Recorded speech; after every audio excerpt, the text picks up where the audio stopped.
Welcome to the only daily podcast focusing on compliance news of the day. Each morning, start your day with a cup of coffee and Tom Fox, the voice of compliance, to hear about 4 of the top compliance, corruption, or leadership stories you will need to start your day.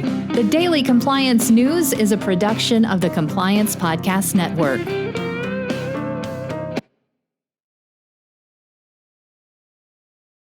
The Daily Compliance News for May 22, 2021, the Wirecard Whistleblower edition.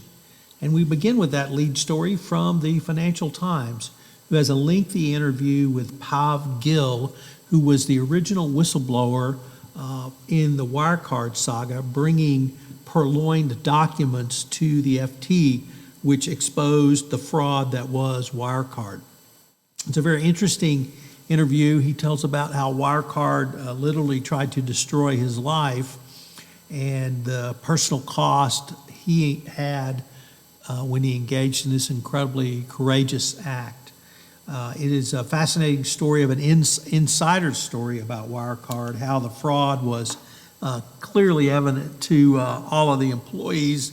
Everyone apparently knew that this was a huge scam. So a great piece in the FT. I highly recommend it for you going forward.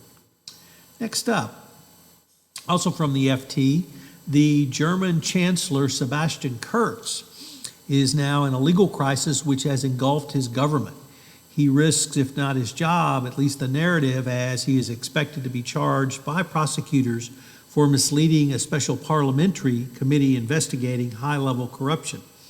If convicted of perjury, he could face a jail sentence. The chancellor, of course, says he has no intention of resigning. Nevertheless, he is in deep trouble, and anytime a sitting chancellor or president is indicted, you know it's not going to be good. Next up, Tim Cook testifies in the Apple anti-competitive trial brought by Epic Games, the creator of the popular game Fortnite. The basic issue really is Apple too big? Apple claims that their app garden allows builders to come in and safely and securely build out apps and put them on the iOS operating platform. Fortnite claims that Apple is so big it has dominated the market and literally kept developers from coming in with new products and services. So that's the real question here. Obviously, Tim Cook testifying is a bid by Apple to avoid a federal antitrust lawsuit, but given the size of Apple, you have to expect that something like that might be coming. And finally, our last story comes from the Wall Street Journal, and it's about Simon & Schuster's inside blow-up over its Mike Pence book deal. In an April workplace culture session, many employees complained bitterly about Simon & Schuster agreeing to publish a book from a known racist and discriminating person who discriminates against LGBTQ.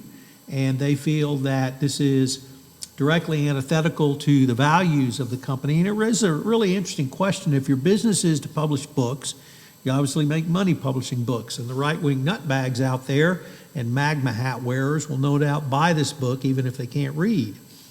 But should Simon & Schuster self-censor itself from publishing books by authors who are clearly racist and discriminatory?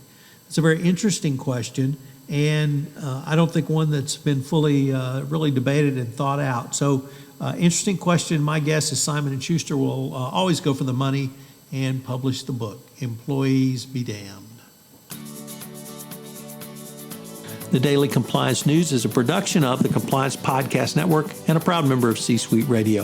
Thanks so much for listening. I hope you'll join me again tomorrow.